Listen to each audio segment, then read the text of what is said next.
जय गुरु जी, शुक्राना गुरु जी। संगत जी, आज का सत्संग आप अंत तक सुनिएगा, आपको बहुत अच्छे आंसर्स मिलेंगे। सो जय गुरु जी, शुक्राना गुरु जी। जुलाई 2007 1995 में मेरे भाई ने गुरुजी से मेरा परिचय करवाया। पहली बार मैं उनके चरण स्पर्श कर ही रही थी कि उन्होंने मुझे जतिंदर कहकर संबोधित किया। मैं चकित रह गई क्योंकि ये मेरा औपचारिक नाम होते हुए भी कोई मुझे इससे नहीं पुकारता था। सब मुझे मेरे छोटे नाम जोगा से संबोधित करते हैं और मेरा ये औपचारिक नाम केवल मेरे घनिष्ठ परिवार वालों को ही पता है। मैंने इसे संयोग समझकर टाल दिया। जब मैं अगली बार गुरुजी से मिलने गई तो मुझे विश्वास था कि तर्क सिद्ध हो जाएगा। मैं योग मुद्रा में अपनी आंखें बंद कर गुरुजी के सामने बैठी थी। अचानक मुझे प्रतीत हुआ कि मैं पृथ्वी से ऊपर उठकर तैर रही हूँ। स्वतः मेरे दोनों हाथ पृथ्वी को छूने के लिए किनारे आ गए और मुझे एक झटका लगा। जब मैंने गुरुजी को देखा तो वह मुस्कुरा रहे थे। मुझे आभास हुआ कि उन्होंने ही विश्वास जागृत करने के लिए ये किया था। आज तक मुझे वह याद है।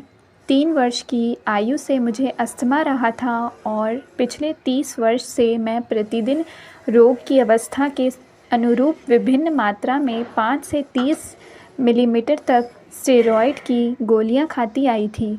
फलस्वरूप समस्याएं हो गई थी। मेरी पाचन क्रिया अति क्षीण थी और उदर रोग एवं अन्य संबंधित रोग उत्पन्न हो गए थे। अस्थमा और स्पॉन्डिलोसिस के लिए अक्सर चिकित्सालय में समय व्यतीत करना पड़ता था। गुरुजी की संगत में आने के उपरांत धीरे धीरे मेरे सब रोग और तनाव समाप्त हो गए। प्रत्येक संगत में आकर मुझे और अधिक शांति मिलती थी। कुछ ही दिनों में गुरु कृपा से मैं अपने आप को सामान्य अनुभव करने लगी और रोग का उपचार बिना किसी औषधियों या तप के हुआ। केवल लंगर और आस्था के साथ मैं स्वस्थ हो रही थी। कुछ वर्ष पूर्व मेरे पति ने अपने रिकॉर्डिंग स्टूडियो के लिए कीमती स्विस मशीन ली थी। व्यवसाय में अड़चनें थी और मशीनों की अति आवश्यकता थी, पर व्यावसायिक ध्वनि केंद्र के लिए उन्हें आयात करने में बहुत अधिक और जटिल नियम थे। कठिनाइयाँ मुंह पसारे खड़ी थी। फिर अचानक ही उस विदेशी कंपनी से कोई सर्जन आए और उन्होंने मेरे पति से मिलकर थोड़े से वार्तालाप के बाद आयात करने में सहायता कर दी। हम उनको जानते नहीं थे। ऐसा लगा जैसे उन्हें हमारे पास भेजा गया हो। व्यवसाय में उत्पन्न कठिनाइयों को दूर करने के लिए हम गुरुजी के आभारी हैं। एक अवसर पर एक प्रसिद्ध पंजाबी गायिका गुरुजी की संगत में गाने के लिए आ रही थी। गुरुजी ने मेरे पति को उनका कार्यक्रम रिकॉर्ड करने को कहा। उस स्थल पर संगीतकार के यंत्र पहले ही लगे हुए थे। जब मेरे पति ने गुरुजी को इस बारे में बताया तो उन्होंने उन्हें संगत में बैठकर संध्या का आनंद लेने को कहा। 3 घंटे का कार्यक्रम होने के पश्चात गुरुजी ने रिकॉर्ड किए हुए गाने बजाने को कहा, पर कोई ध्वनि नहीं आई। आधे घंटे तक यंत्रों से उलझने के बाद ध्वनि यांत्रिक ने बताया कि कोई गाना रिकॉर्ड नहीं हुआ था। गुरुजी ने मुस्कुरा कर मेरे पति की ओर देखा और कहा कि गायिका के अगले कार्यक्रम में वह रिकॉर्डिंग का कार्य संभाल लेंगे। गुरु कृपा से संगीत का वह टेप जो मेरे पति ने रिकॉर्ड किया था प्रत्येक संगत में बजाया जाता है। गुरुजी अपनी कृपा देने के लिए विभिन्न पद्धतियाँ अपनाते हैं। आवश्यक ये है कि उनके कथन पर पूर्ण रूप से पालन किया जाए। मेरी भाभी के प्रसंग से ये स्पष्ट हो जाएगा। वह 8 वर्ष की आयु से माइग्रेन से ग्रस्त थी। एक बार गुरुजी की संगत में उसे ये पीड़ा प्रारंभ हो गई। लंगर होने के समय गुरुजी ने उसे 2 चपातियाँ दी। उसने वह साहस करके खा ली। उसके बाद गुरुजी ने उसे 2 चपातियाँ और दी। उसमें से उसने एक ही खाई और दूसरी अपने बैग में छिपा ली। शीघ्र ही उसका दर्द कम होने लगा। जब वह अगली बार गुरुजी के पास आई तो उसने गुरुजी से कहा कि उसकी अधिकतर पीड़ा समाप्त हो चुकी है, केवल 10% शेष है। गुरुजी हंसकर बोले कि यदि उसने चौथी चपाती भी खाई होती तो उसका रोग भी समाप्त हो गया होता। वह अचंभित रह गई क्योंकि किसी को पता नहीं था कि उसने चपाती छिपाई थी। मेरे पति प्रशासनिक सेवा से निवृत्त हुए हैं और गुरुजी के परम भक्त हैं।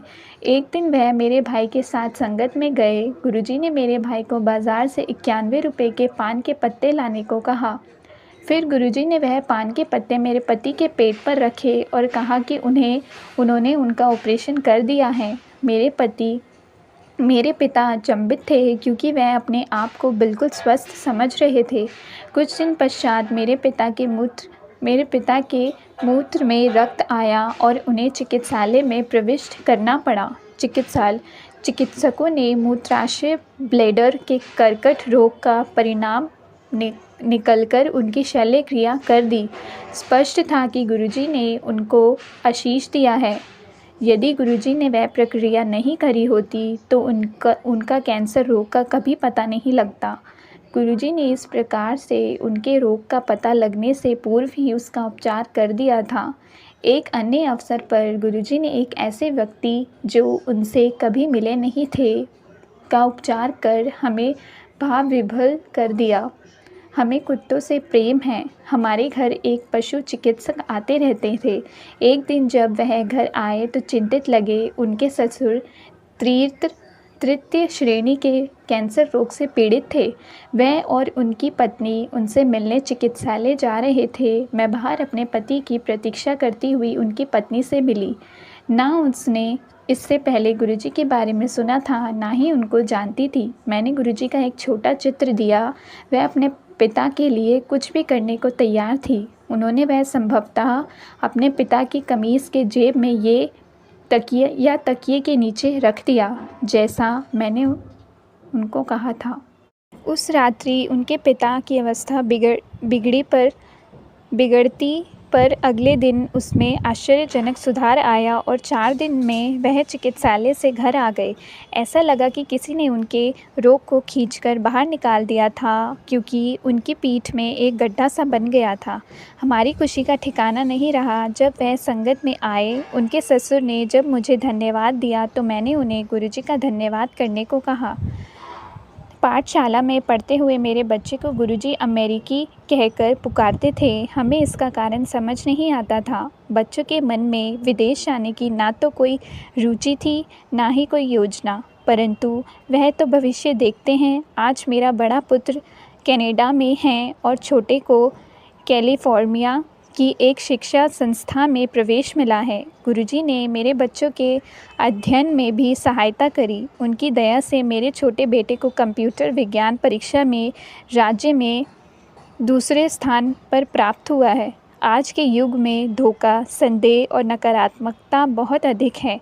रोग हर स्थान पर है। गुरुजी से मिलकर मैं भाग्यशाली हूँ। उन्होंने जीवन के कष्ट और समस्याएं दूर कर विश्वास, स्वास्थ्य और अध्यात्म दिया है। इससे हम जीव और परम की अति सुंदर विधियों को समझ पाए हैं। गुरुजी के अद्भुत भाव से प्रत्येक अनुयायी को उनके सक्षम वशिष्ठ होने का आभास होता है और प्रत्येक दिन उनकी कृपाओं से परिपूर्ण होता है। सो जय गुरुजी, शुक्राना गुरुजी।